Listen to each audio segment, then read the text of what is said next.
이제 협회 교육을 이렇게 한 번씩 가면 기술사 관심이 되게 많으신 분들이 많아요. 우리 여러분 전기협회 아시죠? 전기협회 기술사 관심이 되게 많고, 그 다음에 지금 여러분들은 그래도 이렇게 문제풀이까지 오실 정도면은 제가 봤을 때 여러분들 아마 조만간 다 합격하실 것 같아요. 왜냐하면 그만큼 관심이 있다는 거잖아요. 진짜입니다. 농담 아니고. 그래서 빨리 합격하시고 그 다음에 빨리 써먹으세요. 너무 늦게 따면 이제 다른 사람들이 다 차고 들어가면 내가 갈 게 없잖아요. 그래서 빨리 합격하시고, 이번 설 때 여러분들 굉장히 심심했죠. 공부하고 싶은데 문제풀이도 안 하고 강의도 안 하고 책은 계속 피고 이렇게 보잖아요. 책상에 앉아서. 공부 됩니까? 안 됩니까? 안 돼요. 그래서 이 기술사는 저도 공부가 안 돼요. 이렇게 개강이 돼야지 또 공부를 하고. 그래서 여러분들도 항상 이 기술사 공부를 하실 때 놀면 안 됩니다. 그리고 다음 주에 우리 논술이나 연구반이 개강을 하는데 일주일 내내 지금까지 못 놀았던 거 놀지 마시고 반드시 뭐 하셔야 되냐면 꼭 여러분들 기본서나 아니면 굉장히 쉬운 책이라도 꼭 한번 이렇게 쭉 읽어보고 오세요. 그렇지 않으면은 이 공부는 좀 따라가기가 어렵습니다. 그래서 평소에 연습을 조금 해 놓으셔야 돼요. 맷집만 좋으면 다 모시고 갈 테니까. 자, 이제 4교시 거를 한번 볼까요? 자, 4교시의 1번은 그냥 제목만 설명드리고 넘어갈게요. 이거는 여러분들이 뭐 의미는 잘 아실 거라 생각하고, 여러분 이렇게 복합 발전인데 일부러 CC 이렇게 준 거는 무슨 의미인지 아시죠? CC. 이 컴바인 사이클을 일부러 이렇게 준 거는 뒤에 있는, 여러분 뒷페이지 넘겨보세요. 443페이지. 43페이지에 가면은 무슨 문제를 바로 또 냈어요? 43페이지에 이 내용을 잘 쓰라는 뜻이죠. 43페이지에 보시면 43페이지에 요 CC를 쓸 때 함부로 쓰지 말고 43페이지에 보면 여러분 이거를 요렇게 이거를 요대로 조금 분류해서 설명을 잘해달라 이 뜻이에요. 무조건 우리가 IGCC만 쓰라는 게 아니고요. 그러면 자 43페이지에 보면 3번 밑에 복합 발전의 종류라고 나와 있죠. 가로 열고 1. 자 1번 이렇게 되어 있어요. 1번은 사이클에 따른 분류 이렇게 여러분 쓸 수 있어야 돼요. 뭐라고요? 사이클에 따른 분류. 두 번째는 뭐예요? 연료 추출에 따른 분류. 세 번째는요, 발전 형태에 따른 분류. 이렇게 해서 요 세 가지의 꼭지가 죽었다 깨나도 얘가 나와야 돼요. 이 핵심 꼭지가. 그래서 이 핵심 꼭지가 중요하다라고 해서 저는 우리 반에 계신 분들한테 이거를 이 뒤에 있는 내용보다 더 중요한 게 시험장에 가서 이렇게 종류를 물어보면 ICC 이런 게 중요한 게 아니고 이 제목이 첫 번째 뭐예요? 사이클에 따른 분류. 이 말이 안 나온다고요. 사이클에 따른 분류. 두 번째는 뭐라고요? 두 번째는 연료 추출에 따른 분류. 세 번째는요? 발전 형태에 따른 분류. 그러니까 이게 나오면 그 다음에 이제 붙는 게 뭐예요? 배열, 해수, 배기, 조연. 이제 이렇게 쓰는 거죠. 그러면 이 문제도 덩어리가 엄청나게 커요. 굉장히 크단 말이에요. 이거 문제 여러분 잘못 선배잖아요. 그러면 5페이지 가지고도 이거 답안지 못 써요. 그러니까 이것 때문에 오버하죠. 답안지 2권 쓴다고. 그건 엄청난 착각이에요. 이 여러분들 기술사 시험은 14페이지를 각 교시마다 14페이지 준다는 거는 이 사람들이 몰라서 14페이지 주는 게 아니에요. 여기다가 기술사로서의 보고서를 만들 때 이 제한된 양에다가 다 집어넣어서 핵심만 쓰라는 거지 여러분들 무슨 소설책을 만들라는 건 아니에요. 그래서 저는 시험장에 가서 웬만하면 2권 쓰지 말라고 그러죠. 2권도 반 이상 쓸 수 있는 자신 있으면 2권을 쓰는데, 그렇지 않으면 2권을 1페이지, 2페이지 쓸 것 같으면 2권 쓸 필요도 없어요. 그래서 이 내용은 요렇게 써야 된다. 그러면 요거에 따른 내용에서 IGCC는 어디로 붙어요? IGCC는 여기로 붙어요? 여기로 붙어요? 두 번째로 붙죠. 그러면 연료전지 쪽은요? 여기로 붙죠. 연료전지. 이렇게 구분해서 써야 되는 문제가 이 문제예요. 예. 그러니까 만만치 않죠. 예. 이거 만만치 않습니다.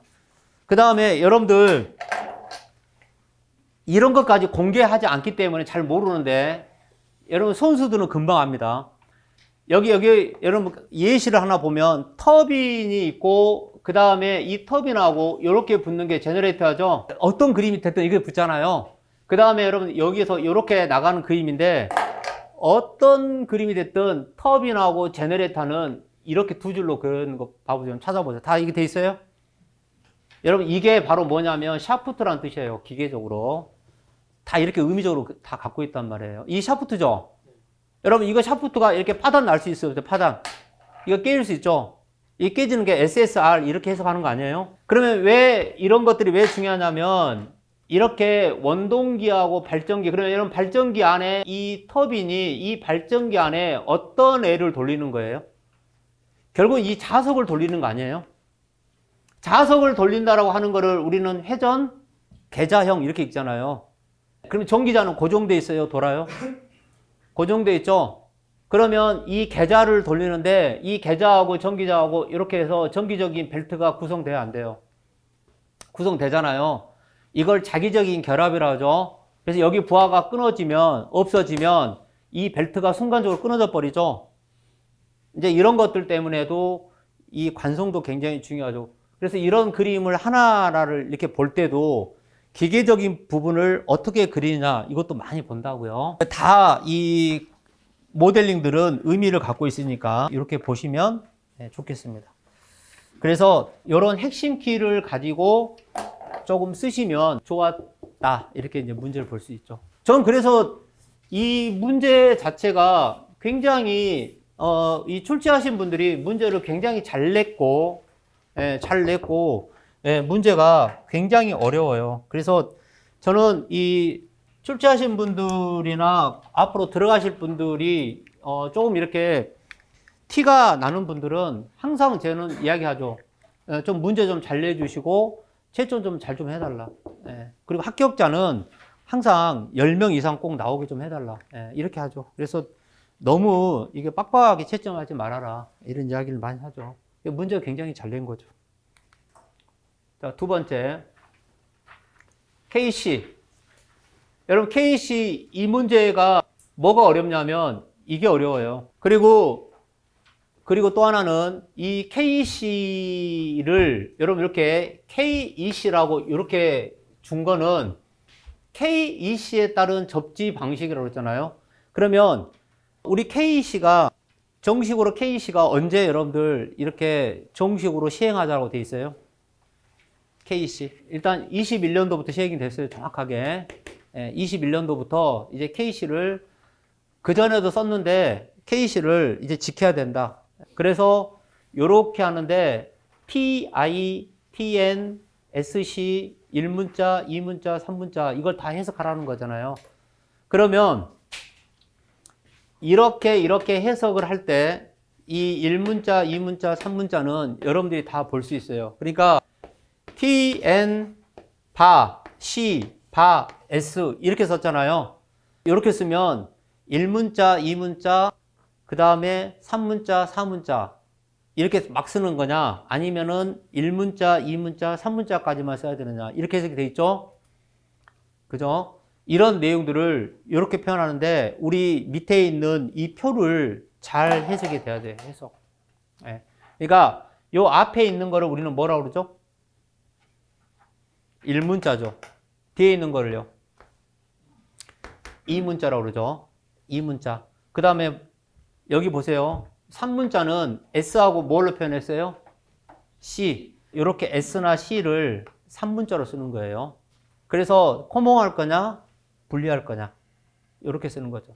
그러면 이 문제에서 이거 해석하라고 하는 거는 우리 답안지상에 2번 항을 이렇게 쓰면 돼요. 근데 중요한 거는 여기서 말하는 예를 표현할 때 제가 이 문제도 그렇게 많이 우리 연구반은 이 앞에 나와서 시킵니다.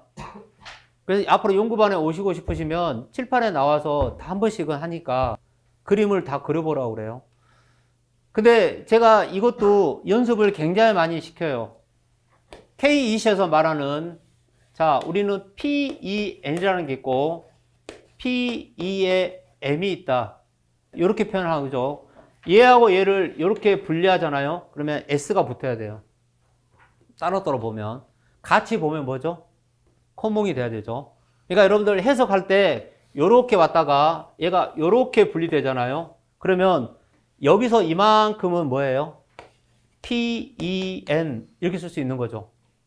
그죠? 그 다음에 이 점에서 두 개가 분리됐죠? 여기가 N이고 여기가 PE다. 이렇게 분리된 거죠?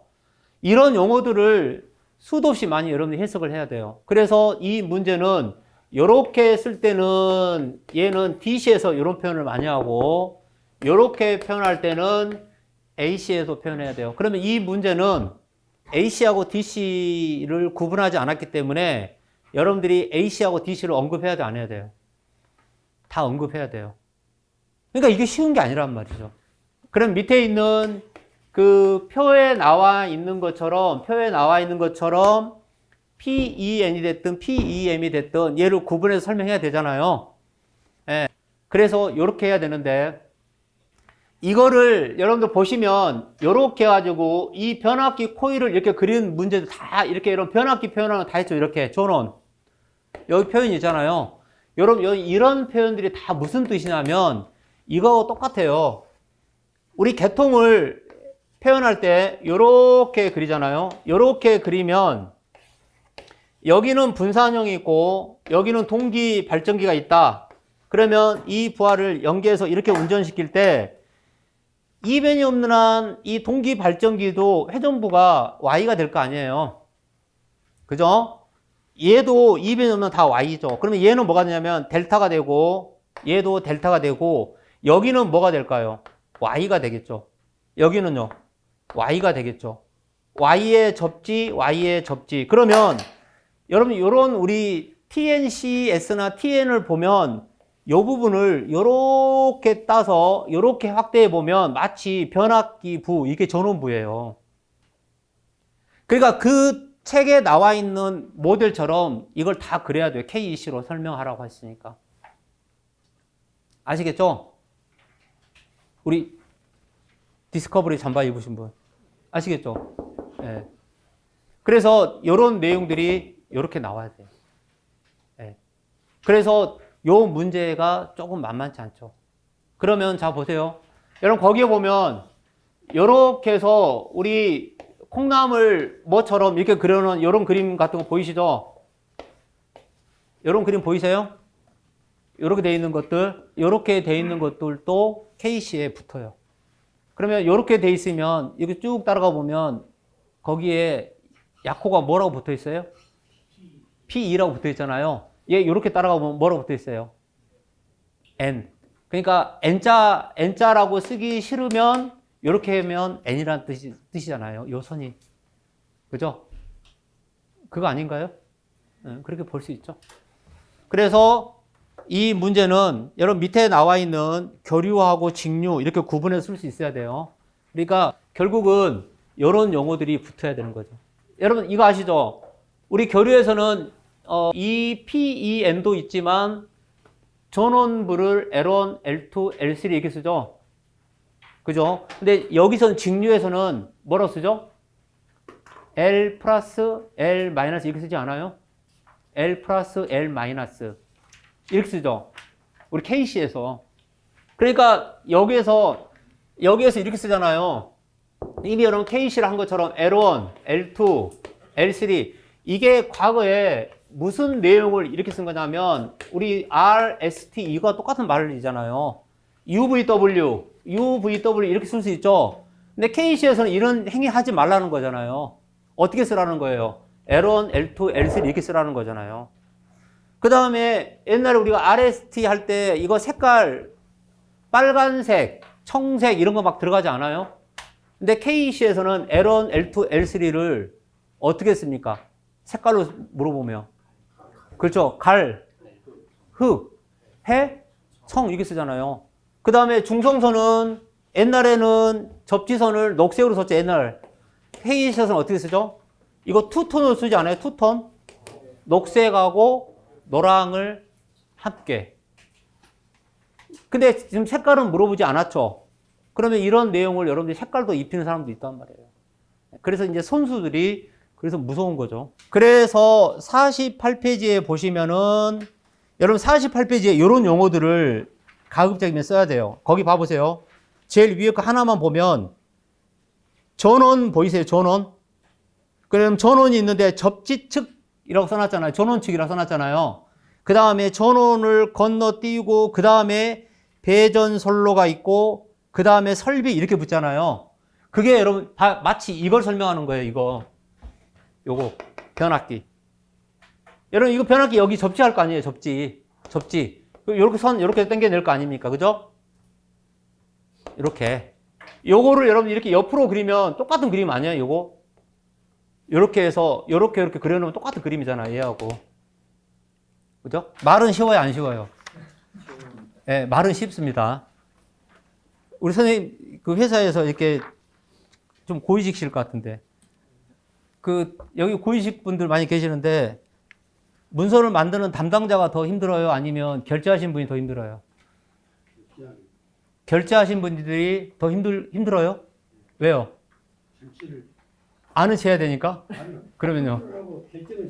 결정을 해야 돼요? 그럼 만드는 사람은 안 힘듭니까? 만드는 사람도 엄청 힘들어요. 그런데 지금 말씀하신 것처럼 결제하는 분도 힘들고 만드는 사람도 되게 힘들어요. 우리가 문서를 생성한다고 그러잖아요. 이 문서를 생성하는 게 그렇게 어려워요. 여러분들 이 기술사가 왜 어렵냐면 여러분 이거 객관식으로 물어보면 되게 쉬울 거 아니에요. 근데 여러분들이 답안지에다가 22줄에다가 없는 내용을 이렇게 쓴다는 게 생성하는 거잖아요. 엎어놓고 쓰는 거잖아요. 그것도 옆에서 시간을 재는 거와 똑같잖아요. 너 이거 빨리빨리 써. 그러면 그게 그렇게 어려운 거죠. 그래서 이런 것들도 충분히 연습을 하고 가야 돼요. 시험장에. 시험장에서 열심히 막 쓰는 친구들은 합격할 사람이에요? 아니면은 그 친구들은 들러리로 온 사람들이에요? 여러분 시험장에서 그냥 미친 말처럼 막 뛰는 사람들 있잖아요. 예. 그 사람들은 아직 조금 일러요. 근데 정말 무서운 고수들은 먼저 시작 안 해요. 한 1분 정도, 2분 정도는 문제를 수도 없이 많이 읽어봐요. 그래서 정확하게 내가 이 문제를 조금 아느냐 모르냐를 정확하게 선택하고 대충 쓸 것 같으면 이 문제를 선택 안 해요. 쓰고 싶어도. 그게 엄청난 중요한 작전이죠. 예. 그래서 이제 그렇게 합니다. 3번. 여러분 3번 이거 나오면 그러죠. 그렇잖아요. 근데 여러분 이거 되게 어렵습니다. 왜 어렵느냐? 제가 여러분들 이렇게 말씀드릴게요. 인덕턴스의 정의는 무엇이고 세 가지의 인덕턴스를 구하는데 삼상 삼선의 송전솔로에서라고 분명히 줬어요. 어디에서요? 삼상 송전솔로에서. 그러면 우리는 있잖아요. 여러분 우리는 송전을 이변이 없는 한 삼상의 삼선을 써요. 그죠? 그러면 배전은요? 삼상 사선을 씁니다. 그러면 송전은 왜 삼상 삼선을 씁니까? 그거는 여러분이 다 알고 있어요. 성간전압을 기준하니까 일선당의 공급 능력도 좋고 이것도 좋고 이것도 좋아요. 그래서 우리가 인덕턴스 학습할 때는 기왕이면 이렇게 씁니다. 이거를 이렇게 그려서 이렇게 해석할 때 어디 부위를 주로 많이 잡아서 그려버리냐면 여기 부위를 이렇게 잡아서 그리는 거하고 똑같아요. 그죠? 얘를 이렇게 잡아서 그려요. 그럼 어떻게 그리냐면 이렇게 해서 Y를 이렇게 묶었어요. 그럼 여러분 이게 지금 Y로 제가 그린 거죠? 그럼 여기가 Y로 그린 거 아니에요? Y로 그렸으니까 여기서 선 이렇게 끄집어내면 삼상사선으로 가겠다는 뜻이고 접지만 이렇게 하잖아요. 그럼 얘는 누가 뭐래도 삼상삼선이죠, 그냥. 예. 그래서 우리 이 문제는 이 모델부터 정확하게 그릴 수 있어야 돼요. 그러면 자 봐보세요. 요렇게 돼 있는 모델에서 내가 얘를 요렇게 표현하는 것이 어떤 그림이냐면 여러분 답안지 같이 보세요. 요렇게 해서 요렇게 그림을 그려놓지 않아요? 이렇게 동그라미 그려놨죠? 봐보세요. 동그라미 그려서 요렇게 그려놨죠? 그 다음에 여기도 동그라미 있어요, 없어요? 동그라미. 없어요, 없어. 없죠? 그 다음에 요렇게 해서 여기가 땅바닥처럼 이렇게 그려놨죠? 요거를 여러분 이렇게 정확하게 모델링을 해야 돼요. 그러면 얘를 A선이고 얘가 B선이고 얘가 C선이잖아요. 그러면 여기를 우리가 편의상 EA라고 이렇게 줘요. EA. 왜 EA라고 주는 거죠? 우리는 일반적으로 A를 기준으로 많이 잡죠. A를. A하고 B는 120이고 B하고 C는 120이고 A하고 C는 240 이렇게 잡으려고 A를 기준으로 잡잖아요. 그러니까 EA를 잡아서 해석하죠. 그러면 요게 IA가 되죠. 그럼 여러분 보세요. 이렇게 IA가 흐르면 I가 이렇게 흘러서 이거 변압기를 통해서 대지로 이렇게 가죠. 그럼 이렇게 가면 얘는 어디로 가야 돼요? 없어지나요? 그게 바로 이거잖아, 이거. 접지했죠? 그럼 얘도 다시 가야 될 거 아니에요. 가죠? 이렇게 하는 게 이게 회로가 구성된다는 거 아니에요? 그러면 위에 있는 이 선을 우리는 뭐라 하냐면 왕로라고 해야 돼요. 왕로. 얘를 대지귀로라고 그래요. 그럼 얘를 뭐라고요? 왕로. 얘를요. 대지귀로라고 그래요. 그러면 여기에 인덕턴스가 있다 없다? 있어요.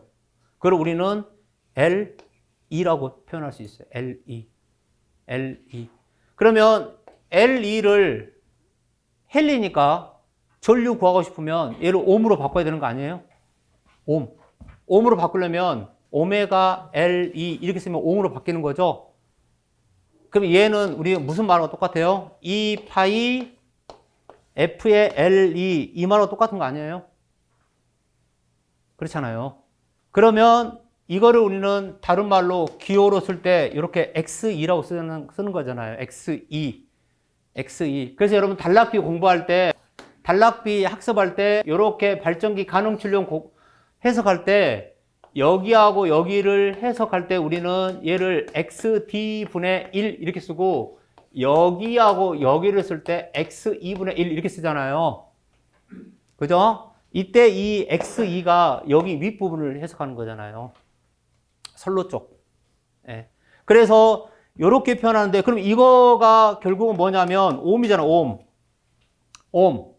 그러니까 옴이니까 결국은 뭐예요? E 파이 F의 LE는 옴은 I분의 어떤 거다? 2다. 근데 얘가 EA니까 이렇게 표현하면 결국은 R은 I분의 V. 그러면 여기에서 자기 셀프의 인덕턴스 LE는 E파이 뭐예요? E파이 F의 IA의 뭐예요? EA입니다. 이렇게 표현하는 거 아니에요? 이거를 이렇게 쓰는 거를 우리는 뭐라고 쓰는 거예요? 저기 인덕턴스의 세 가지 중에 하나를 자기 인덕턴스입니다. 그런데 이렇게 쓰기 전에 원래는 여러분 이게 지금 답안지가 요약이기 때문에 그냥 간단히만 표현됐는데 원래는 여러분들 얘를 어떻게 표현할 수 있어야 되냐면 얘를 이렇게 표현한 것처럼 우리는 이 자기의 사실 인덕턴스는 어떻게 쓰느냐 0.05 플러스 0.4605 R분의 EHE 이렇게 쓴다고요. 그런데 이렇게 표현할 때는 어떤 거냐면 이게 도체고 이게 대지잖아요. 그러면 이 도체와 대지 사이에 스몰 h가 존재하고 이 도체 아까 전류가 이렇게 기로한다고 그랬잖아요. 이렇게 기로하면 이렇게 기로하니까 이 원형처럼 특성은 이 대지에도 똑같은 원형적 특성을 내는 거죠. 이거를 우리는 H라고 그래. H. 얘를 스몰 h. 얘를 H 이만큼을. 그럼 누가 더 커요? H가 크다. 그래서 요만큼을 계산하면 우리는 얘를 스몰 h 플러스 라지 h죠. 얘를 2로 나눠. 그럼 얘가 뭐냐면 딱 반이 되는 거잖아요. 그래서 이렇게 쓰는 거를 우리는 등가적인 h라고 해서 he2라고 써요. 그러니까 결국은 뭐가 되냐면 이 he2는 스몰 h 라지 h를 더한 게eh가 되는 거잖아요.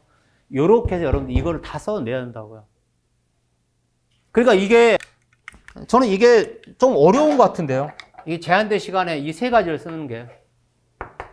그러면 여러분 답안지에 보시면 이것 말고 또 뭐가 있어요? 자, 이렇게 구했더니 얘는 수치적으로 얼마를 가정한다? 2.4. 네, 2.4라고 가정합니다. 2.4. 단위는 정확히 써야죠. 단위가 뭐예요? 그러면 자, 여러분 L2 프라임은 어떻게 표현되어 있어요? 여러분 L2 프라임을 계산할 때는 여러분 이렇게 썼는데 여기에 자세히 보면 얘는 그냥 쓰지 않아요. VM이라고 반드시 써요. VM. VM이라고 썼어요? 안 썼어요? 이렇게 VM이라고 써야 된다고. 예. 그러니까 VM으로 해석을 하려고 하니까 뮤추얼, 상호의 관계를 두 개의 선로로 다 해석해야 되는 거 아니에요? 두 개의 관계.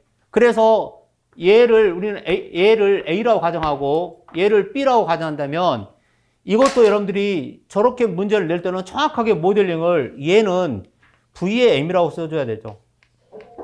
그러면 얘는요? 얘는 EA라고 써야 되죠. 그러면 여기 접지를 빼먹고 그림을 그려도 되느냐? 이거 접지 빼먹으면 마치 이 그림이 여러분들 어디에서 쓰는 거예요? 요렇게 정리하면 자기의 어드미턴스지만 얘를 요렇게 정리하면 얘가 상호 인덕턴스가 되는 거잖아요. 그럼 지금 우리는 얘를 셀프의 인덕턴스 이렇게 해석하는 거죠. 그러면 요 VM은 어떻게 되냐면 상호의 관계에서 얘가 존재한다 이렇게 해석하는 거죠. 마치 우리가 전자유도전압을 해석한 거 똑같은 거잖아요. 요 내용이. 그래서 요 문제는 이렇게 표현할 수 있어야 돼요. 다 써야 돼요. 그러면 이거는 자 이렇게 물어본 거는 단도체로 물어봤을까요? 복도체로 물어봤을까요? 성훈 씨. 단도체예요? 복도체예요? 얘는 그래서 여러분들이 복도체도 언급을 해야 돼요. 우리 송전솔로에서 분명히 나옵니다. 교과서에. 복도체에서도 L과 C가 있어요. 인덕턴스가 있습니다. 그럼 복도체에서의 인덕턴스를 표현하려면 결국은 이런 것들이 뭘로 붙어야 돼요? 그렇죠? 등가, 반경, R, E로 붙어야 되죠. 그럼으로써 내부 인덕턴스도 뭘로 붙어야 돼요? 등가, 반경을 계산한 내용 중에 어떤 게 들어가 있냐면 스몰 n이라는 게 들어가 있었잖아요. 그래서 얘를 스몰 n으로 붙여놓고 얘를 다 n으로 나눠서 이 R, E를 노트 이렇게 해석해야 되는 거 아니에요? 이런 내용까지 기본적으로 붙여줘야 되죠. 조금. 그래서 이렇게 되게 우습다라고 이렇게 던져주지만 채점하는 사람들은 이런 내용하고 이렇게 매칭이 안 되잖아요. 그러면 과감하게 다 이렇게 긋습니다. 좋죠. 예. 왜 여러분들 요즘에 이런 문제가 이렇게 집중적으로 잘 나오냐면 저하고 우리 선생님하고 같은 시험 보면 맞춰봐요, 안 맞춰봐요? 결과. 이게 비교해 보잖아요. 당신은 몇 점 나왔어? 나는 몇 점 나왔어? 이렇게 비교해 보죠. 합격된 사람들은 비교 안 해도 되죠. 근데 간당간당하게 몇 점 정도 부족해서 불합격하잖아요. 그러면 다 맞춰본단 말이에요. 그러니까 그런 시비거리를 없애려고 뭐에 대해 답하세요? 뭐에 대해 답하세요? 이렇게 정확하게 물어보는 시험은 상당히 어려워요. 그래서 여러분들이 이제 오늘 이렇게 말씀드릴 때 주눅 들지 마시고 왜 강의를 듣느냐 제가 계속 말씀을 드리잖아요. 강의를 듣는 거는 여러분들도 다 할 수 있어요. 벌써 이 기술사 공부를 하시겠다면 다 개인적으로 다 할 수 있어요. 그런데 짧은 시간에 빨리 학습을 해서 내가 타깃을 정해놓고 가려면은 돌아가지 말아야 되잖아요. 그래서 이런 내용들을 이렇게 조금 깐깐하게 보는 연습을 꼭 하셔야 돼요. 그 다음에 김기현 선생님 이거 다 했죠? 우리 이 선생님도. 여러분들 이 4번 문제가 변압기 무바하고 단락 시험을 설명을 하고 이를 통해서 변압기 정수와 전압 변동률에 대해서 설명하라. 이거 굉장히 고전적인 문제거든요. 근데 이 고전적인 문제도 막상 하려고 하면 이거 시험 문제가 주잖아요. 그러면 이것도 상당히 시간을 이렇게 결론까지 이렇게 돌출하려면 시간이 많이 걸려요. 연습 안 하면.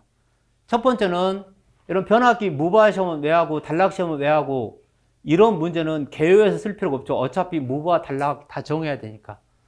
그 다음에 이를 통해서 변압기 정수를 알아보고 싶다. 여러분 변압기 정수라는 거가 요 말을 잘 이해를 해야 돼요. 예, 변압기 정수. 변압기 정수는 다양하게 있습니다. 예, 우리 변압기에서는 이렇게 Y0 이렇게 많이 써요. Y0. 그 다음 G0 플러스 J의 B0 마이너스 이렇게 쓰기도 하고 그 다음에 임피던스를 쓰기도 해요. 임피던스. 임피던스는 R 플러스 JX 이렇게 써요. 얘도 마이너스가 있을 수 있죠. 여러분들 이 Y를 이렇게 플러스로 쓰는 거하고 마이너스라고 쓰는 거하고 차이가 있을까요? 없을까요? 있어요. 아시죠? 얘도 플러스하고 마이너스의 차이가 있을까요? 없을까요? 의미가 있어요. 있습니다. 여러분 예를 들어서 우리가 그냥 어드미턴스라고 표현해볼게요. 여러분 어드미턴스는 임피던스의 역수인가요? 임피던스 역수 되죠? 그럼 만약에 우리가 여기 위에 있는 항을 갖다 쓴다면 얘는 어떻게 표현하는 거예요? R 플러스 J X 그 다음에요 분의 1. 그럼 여러분 이거를 계산하려면은 위아래에다가 각각 뭘 곱하면 되는 거예요? R-JX로 계산하면 되죠? R-J의 X R-JX 그럼 이거 정리하면 어떻게 나오죠? 그렇죠? R제곱 X제곱 플러스 R-JX 그죠? 그러니까 이거 정리하면 어떻게 나와요? R제곱 플러스 X의 제곱이 되죠? 그러면 이렇게 정리하면은 얘가 바로 G가 되는 거예요. 얘를 이렇게 정리하면요. 얘가 B가 되죠. 우리는 G를 뭐라고 읽어요? 저기 있는 G를 컨덕턴스 B를 서셉턴스 그러면 이 컨덕턴스나 서셉턴스는 이렇게 묶이는데 얘를 해석하려면 무바 시험으로 얘네들은 취급합니다. 그러면 얘네들을 취급할 때 얘를 우리는 임피던스라고 읽죠. 얘를요. 저항. 얘를요. 리액턴스. 근데 여기서는 변압기라고 다 가정했으니까 이 R은 무슨 저항이냐.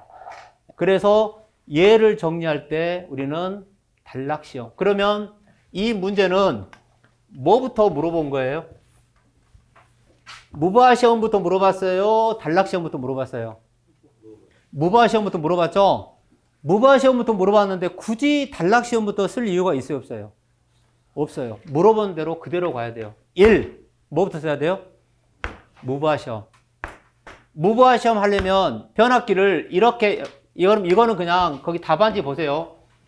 우리 변압기가 이렇게 1차하고 2차가 이렇게 있습니다. 가정하는 거죠. 이렇게 있습니다. 그러면 얘를 등가적으로 여기 부분을 어떻게 그리냐면 이렇게 해서 Y라고 그리죠. Y. 예, Y라고 그리는데 여기하고 여기를 이렇게 그릴 때 G하고 B를 표현하는데 이 그림은 디테일이 그렇게 중요한 게 아니죠. 뭐가 중요한 거예요? 여기를 오픈해서 여기에 전압을 걸어서 여기를 오픈해서 여기에 Y0를 우리가 표현해 보자. 이 의미가 똑같은 거죠. 그러면 얘를 해석하려면 어떤 것들이 나와야 돼요? A 그 다음에요 W 그 다음에 V 이렇게 있지 않아요?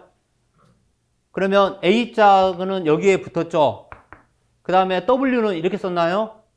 그럼 W는 C 그러니까 전류하고 전압 코일이 다 들어있으니까 여기서 얘는 요렇게 한 선이 더 내려와야 돼요.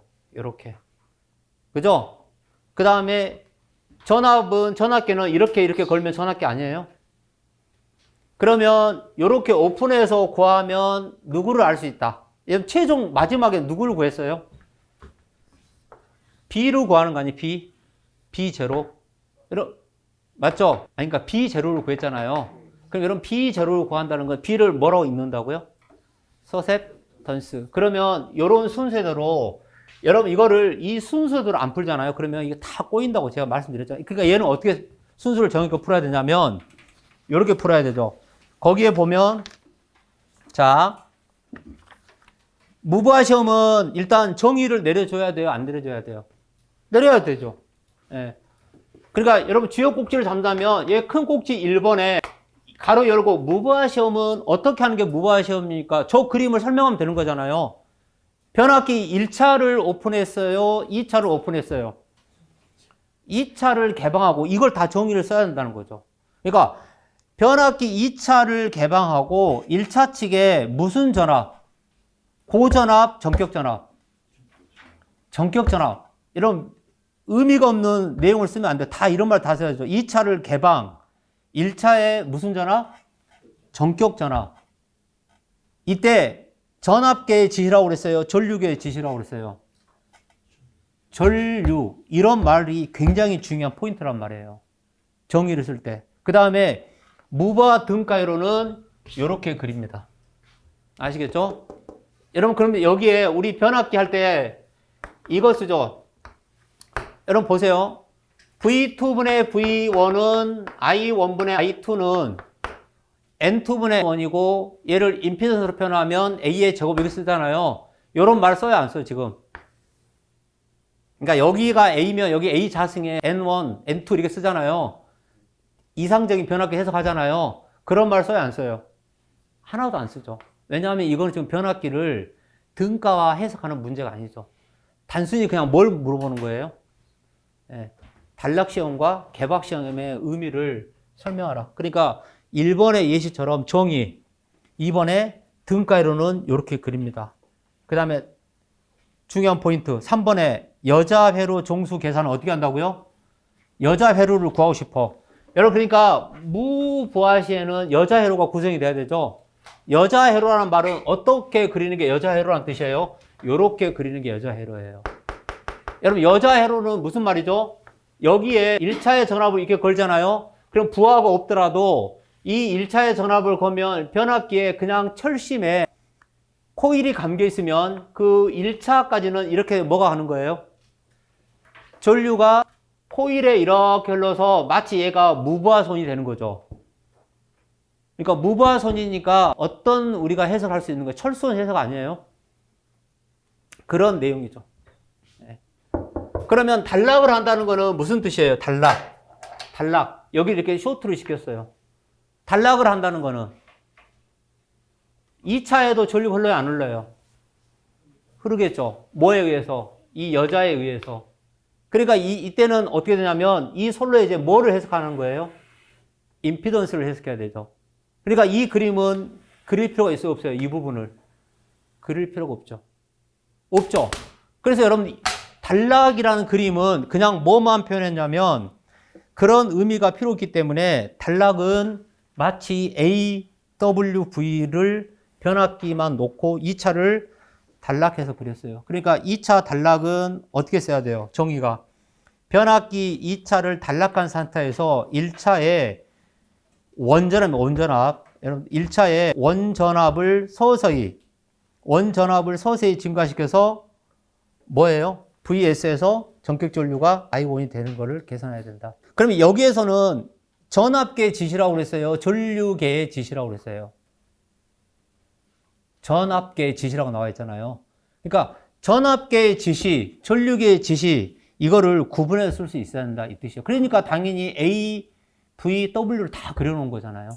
네. 이렇게 해서 이거 해석을 하고 그 다음에 3번항은 요걸 물어본 거죠.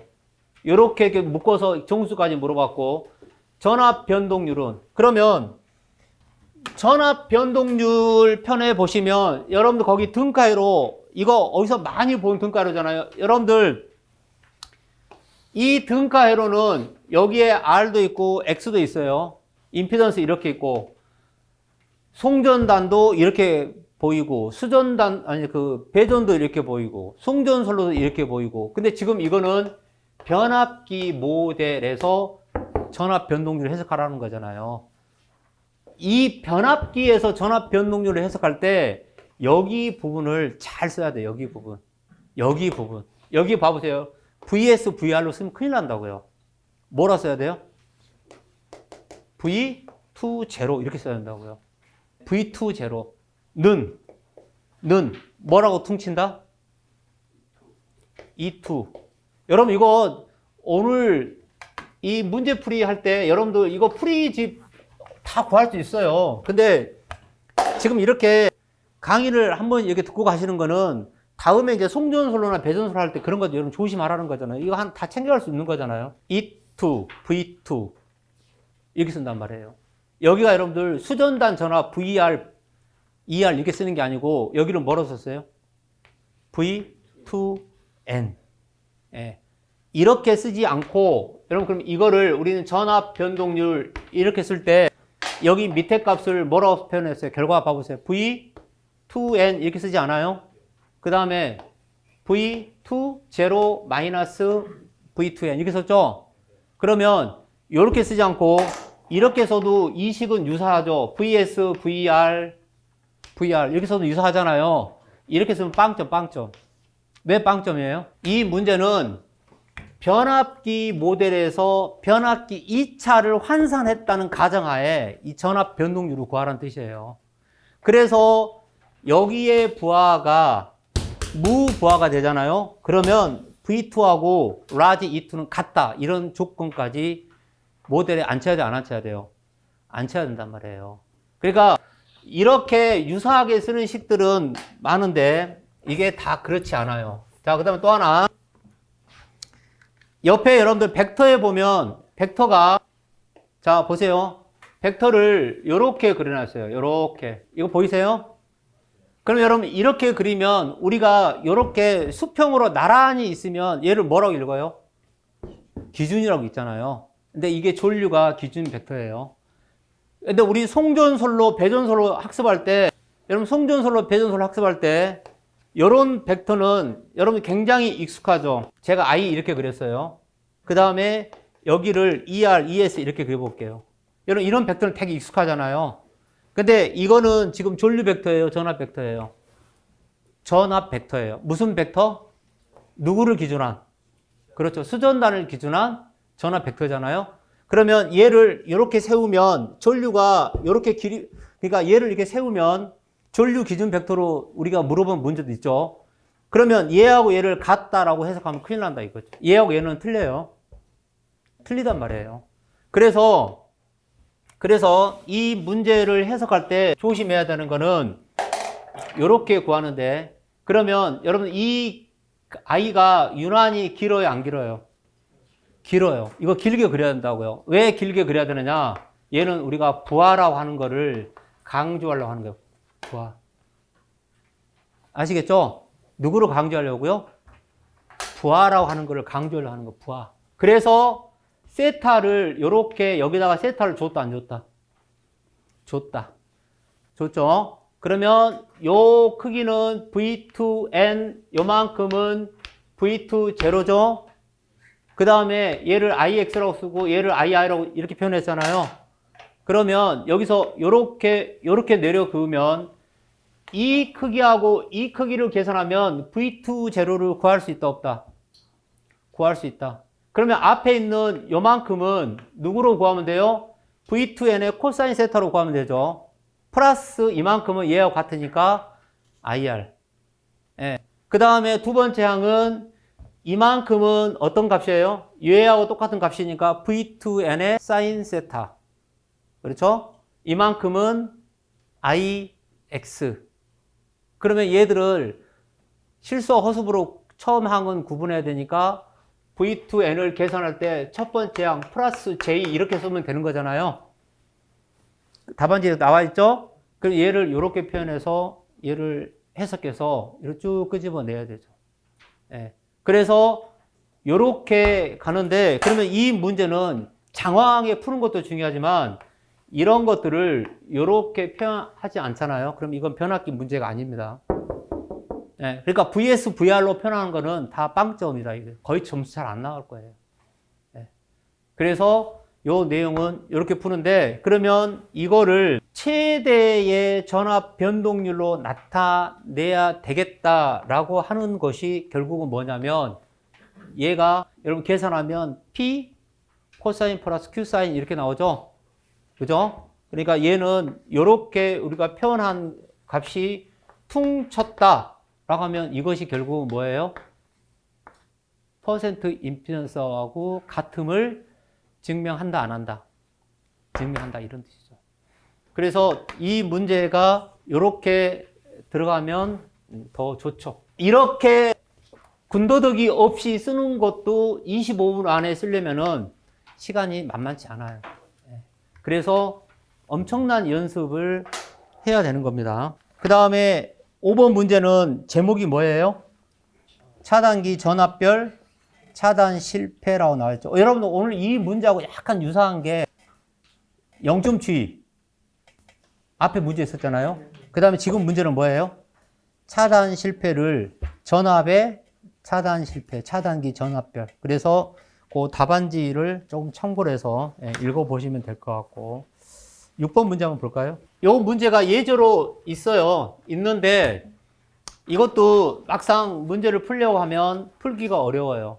풀기가 어렵고, 그 다음에 이 운동 방정식을 하는데 여러분 여기에 요렇게 주어지지 않고 요렇게만 주고 문제를 풀어라고 해도 잘 풀어야 되지만, 이 친구가 이렇게까지 정확하게 문제를 제시한 거는 이 내용대로 해석을 정확히 하라 이 뜻이에요. 그러면 여러분들 이 문제를 우리가 이제 예제에 있으니까 그냥 가볍게 보면 이게 지금 X죠. X라고 하는 거는 이 발전기에서 전동기 쪽으로, 부하 쪽으로 에너지를 보낼 때 여기에 PN 이렇게 썼고 얘는 PI라고 썼잖아요. 여기도 뭐예요? PI 이렇게 썼죠. 여러분 이런 문제 나오면 무조건 풀려고 하지 말고 먼저 이거를 읽어봐야 돼요. 얘하고 얘를 항상 이렇게 법리하고 같이 꼭 이렇게 매칭을 시켜서 읽어보라고. 먼저 여러분 읽어봐야 된다고요.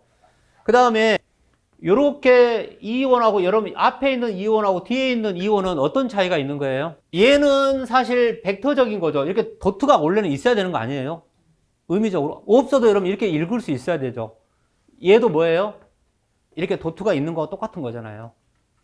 그러면 E1, 세타 1, E2, 세타 2 이렇게 줬고, 여기에 재밌는 거는 세타 1, 세타 2인데 이 크기인데 여기에 세타는 또 이렇게 써놨어요. 세타 1 마이너스 세타 2 이렇게 써놨죠. 그러니까 이거는 무슨 말이에요? 1번 쪽 위상이 2번 쪽 위상보다, 그러니까 단순히 크기로 본다면 크다, 높다. 그러면 당연히 에너지가 여기서 이렇게 간다는 거 아니에요? 이게 만약에 플러스 마이너스가 바뀌어버리면 어떻게 되죠? 거꾸로 가는 거잖아요.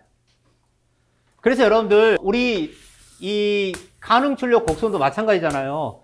이렇게 해석하는 게 플러스 P 아니에요? 그죠? 모터링은 이렇게 해석하는 게 마이너스 P로 해석하는 게 모터링 아닌가요? 우리 계통 해석할 때. 자, 있다고 치고, 그러면 이렇게 표현이 될 때 마치 우리가 전력으로 표현한다면 우리는 여러분들 P는 X분의 E1, E2 예를 들어서 사인 세타 이렇게 가정했다라고 치면, 이렇게 가정했다고 치면 이 부분을 E1, E2를 이렇게 놓을 수 있나요? P의 개념으로 놓으면 마치 E1의 세타 1 곱하기 E2의 세타 2 이렇게 놓을 수 있지 않아요? 이렇게 해석하면, 이것만 빨간색만 이렇게 해석하면 무슨 결과밖에 없어요? E1, E2 세타 플러스 세타 2 이렇게 되는 거 아니에요? 근데 이렇게 되면 계산이 안 되죠. 그러니까 여기에 뭘로 줬어요? 이렇게 주고 얘를 해석하라는 거잖아요. 그 다음에 이기 계통이라고 돼 있고 이 PI, PN, PI, PN이라고 이렇게까지 줬음에도 불구하고 저렇게 줬는데 우리 이거를 이렇게 하죠. 원동기가 있고 발전기가 이렇게 있을 때 여러분 기본적으로 우리가 해석할 때 여기를 PI 이렇게 읽잖아요. 여기를 PN, 기계적인 입력, 정기적인 출력. 얘와 얘의 차가 델타 P.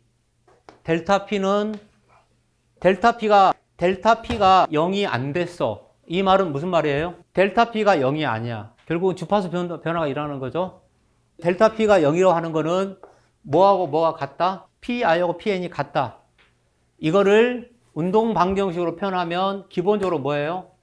dt분의 d 오메가는 dt의 제곱에 뭐라고 쓰는 거예요? d 제곱의 세타는 m 오메가 델타 p 결국은 pi 마이너스 pn 이거를 기본식으로 놓고 이 문제를 해석하라 지금 이 뜻이잖아요.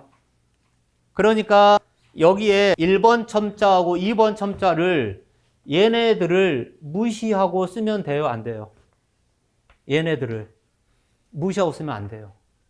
그러니까 얘네들을 그대로 다 따라가야 되죠. 그러면 여기에서는 발전기는 이 PI1을 입력으로 봐야 되잖아요. 근데 얘는 뭘로 봐야 돼요? PI2를. 그렇죠. 출력으로 봐야 돼요. 네. 그래서 여기에 여러분들 이렇게 보면 요렇게 써놨잖아요. 기계적 입, 기계적 출 이렇게 써놨잖아요. 요런 말들을 그대로 구현해 줘야 돼요. E1은 송, E2는 수. PN1을 송, 전력. PN2를 뭐예요? 수전. 위상은 1, 2. 관성 종수는 M1, M2. 그러면 이 관성 종수는 우리 마지막 페이지 풀이해보면 뭐라고 써나요? M. M1, M2. 합분의 곱분의 합. 어떻게 써놨어요? 합분의 곱 이렇게 써놨잖아요. 마치 우리가 병렬처럼. 그래서 이 문제 최고의 핵심은 어떤 거냐? 4번 항에 보시면 PN1은 플러스, PN2는요. 마이너스 이렇게 표현해야 돼요. 여러분 우리 이런 거 다 아시죠? 우리 발전기에서 기전력은 단자 전압 플러스 전압 강하잖아요. 발전기에서 기전력은. 근데 전동기에서는 기전력을 어떻게 표현하냐면 이 단자의 값을 빼내야 되는 거잖아요. 그렇죠?